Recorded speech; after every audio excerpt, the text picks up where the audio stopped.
आकाशवाणी रांची से प्रस्तुत है प्रादेशिक समाचार।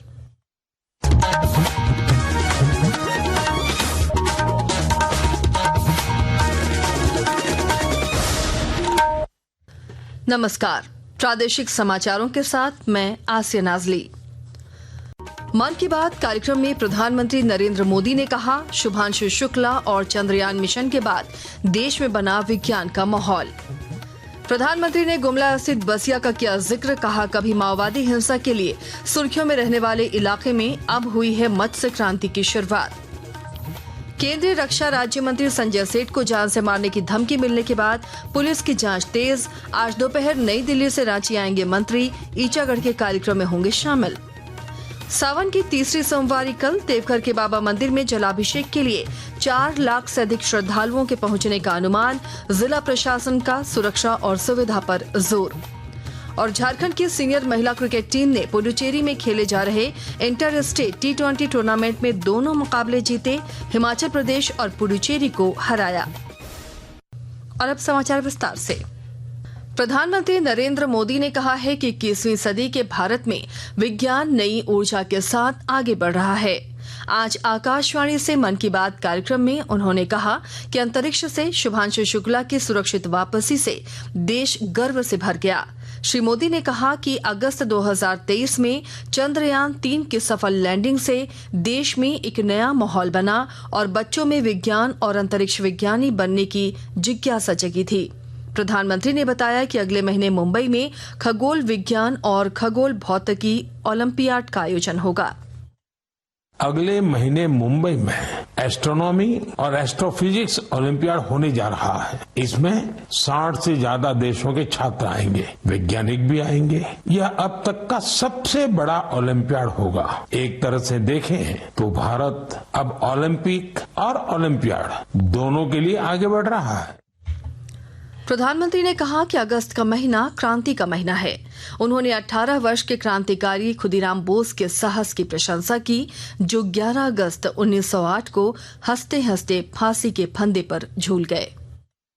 वो गर्व जो देश के लिए मर मिटने वालों को होता है, वो वीर, वो साहसी युवा थे खुदीराम बोस।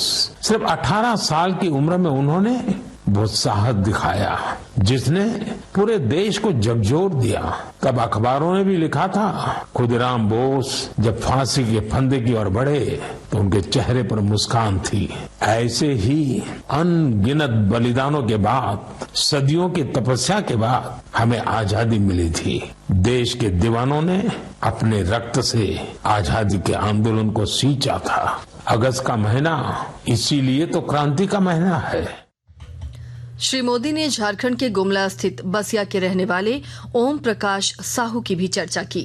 प्रधानमंत्री ने कहा कि बसिया कभी माओवादी हिंसा के लिए जाना जाता था, लेकिन आज इस इलाके में एक नई क्रांति आई है। झारखंड के गुमला जिले का एक समय था जब ये इलाका माओवादी हिंसा के लिए जाना जाता था। बासिया ब्लॉक के गांव वीरान हो रहे थे, रोजगार की कोई संभावना नजर नहीं आती थी और नौजवान पलायन कर। लेकिन फिर ओम प्रकाश साहू जी नाम के एक युवक ने हिंसा का रास्ता छोड़ दिया। उन्होंने मछली पालन शुरू किया, फिर अपने जैसे कई साथियों को भी इसके लिए प्रेरित किया। जब प्रधानमंत्री मत्स्य संपदा योजना आई तो उन्हें नई ताकत मिली, सरकार से ट्रेनिंग मिली, तालाब बनाने में मदद मिली और देखते देखते गुमला में मत्स्य क्रांति का सूत्रपात हो गया। आज बासिया ब्लॉक के 150 से ज्यादा परिवार मछली पालन से जुड़ चुके हैं। इधर मन की बात में आज प्रधानमंत्री नरेंद्र मोदी ने जब बसिया का जिक्र किया तो यहाँ के मत्स्य पालकों में नई उत्साह का संचार हुआ। मत्स्य पालन कर रहे एक व्यक्ति ज्योति लकड़ा ने अपने संघर्षों और आज की सफलता के बारे में बताया।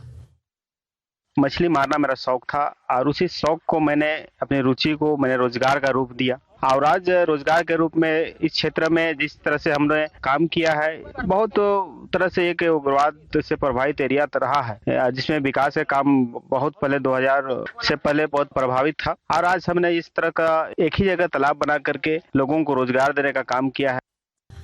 केंद्रीय रक्षा राज्य मंत्री और रांची से सांसद संजय सेठ को जान से मारने की धमकी मिलने के बाद पुलिस ने मामले की जांच शुरू कर दी है। यह धमकी उन्हें एक फोन कॉल के जरिए उस समय दी गई जब वो करगिल विजय दिवस पर द्रास में कल आयोजित एक कार्यक्रम में भाग ले रहे थे। मंत्री ने इसकी जानकारी झारखंड के पुलिस महानिदेशक अनुराग गुप्ता को भी दी है। इस संबंध में मंत्री के निजी सचिव ने नई दिल्ली में प्राथमिकी दर्ज कराई है। मंत्री को इससे पहले भी दिसंबर महीने में हत्या की धमकी मिली थी। मंत्री आज दोपहर 2 बजे के करीब रांची एयरपोर्ट पहुंचेंगे और ईचागढ़ में आयोजित एक कार्यक्रम में शामिल होंगे। इलेक्ट्रॉनिक्स और सूचना प्रौद्योगिकी मंत्रालय देवघर में सुपर कंप्यूटर सेंटर की स्थापना करेगा। इसकी स्थापना में 150 करोड़ रुपए की लागत आएगी। इस सेंटर से प्रशिक्षण लेने के बाद युवा राष्ट्रीय और अंतर्राष्ट्रीय स्तर की कंपनियों में नौकरी पा सकेंगे। देश में पुणे और बेंगलुरु में इस तरह के 2 केंद्र पहले से कार्यरत हैं। आकाशवाणी के ताजा तरीन समाचारों के लिए आप हमारी वेबसाइट news.air.gov.in पर लॉग ऑन कर सकते हैं। ताजा समाचार X handle @AIR news alerts और Facebook page All India Radio news पर भी उपलब्ध है। आप प्रादेशिक समाचार एकांश के X handle @AIR news _Ranchi और Facebook page Akashvani news Ranchi, Instagram page तथा YouTube channel AIR news Ranchi पर भी हमारे बुलेटिन सुन सकते हैं। प्रादेशिक समाचार आप आकाशवाणी रांची से सुन रहे हैं। सावन महीने की कल तीसरी सोमवारी है। इस दिन देवघर के बाबा मंदिर में जलाभिषेक के लिए 4 लाख से अधिक श्रद्धालुओं के पहुंचने का अनुमान है। कल से ही बाबा नगरी में कांवरियों की भीड़ लगातार बढ़ती जा रही है। जिला प्रशासन के अनुसार श्रावणी मेले के 17वें दिन यानी कल 2,25,000 से अधिक कांवरियों ने बाबा पर जलार्पण किया। तीसरी सोमवारी के सफल संचालन को लेकर जिले के उपायुक्त नमन प्रियेश लकड़ा ने दंडाधिकारी और पुलिस अधिकारियों को विशेष दिशा निर्देश दिए हैं। उपायुक्त ने कहा है कि सेवा भाव के साथ श्रावणी मेले के दौरान पुलिस कर्मियों को पूरी तरह से सजग रहना चाहिए। पलामू जिले के पुलिस अधीक्षक रेशमा रमेशन ने अफीम तस्करों से मिलीभगत के आरोप में पिपराटांड़ थाने के प्रभारी राजवर्धन को निलंबित कर दिया है। लेस्लीगंज के अनुमंडल पुलिस पदाधिकारी को इस पूरे मामले की जांच के आदेश दिए गए हैं। इधर पाकुड़ जिले से पुलिस ने अवैध मादक पदार्थ के साथ एक कारोबारी को गिरफ्तार किया है। जिले के पुलिस अधीक्षक निधि द्विवेदी ने बताया कि गिरफ्तार आरोपी के घर छापेमारी के दौरान नगद और वजन मापने की मशीन बरामद की गई है। झारखंड राज्य आजीविका संवर्धन सोसाइटी JSLPS से जुड़कर बोकारो जिले की हजारों महिलाएं अपने जीवन स्तर में बदलाव ला रही हैं। विस्तृत ब्यौरा दे रहे हैं हमारे बोकारो संवाददाता।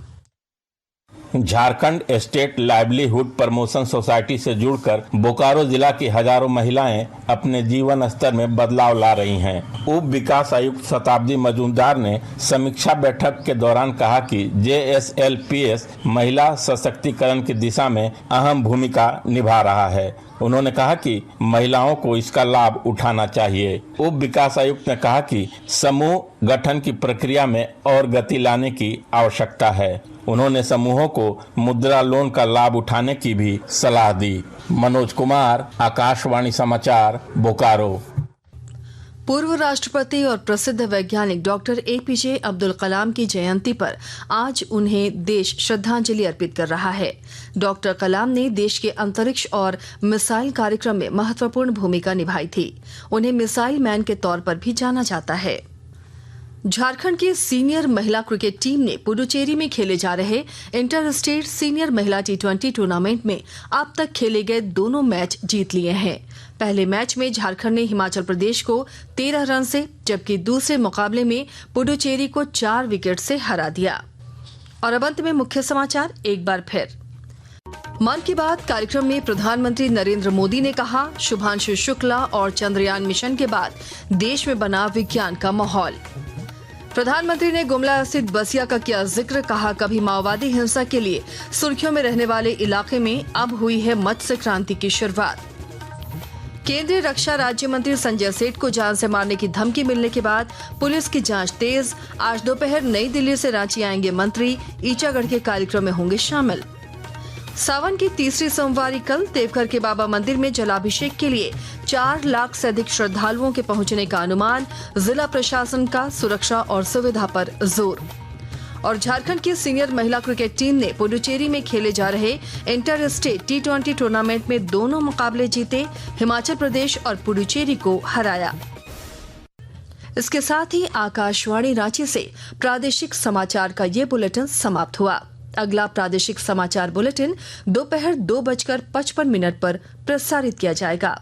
नमस्कार।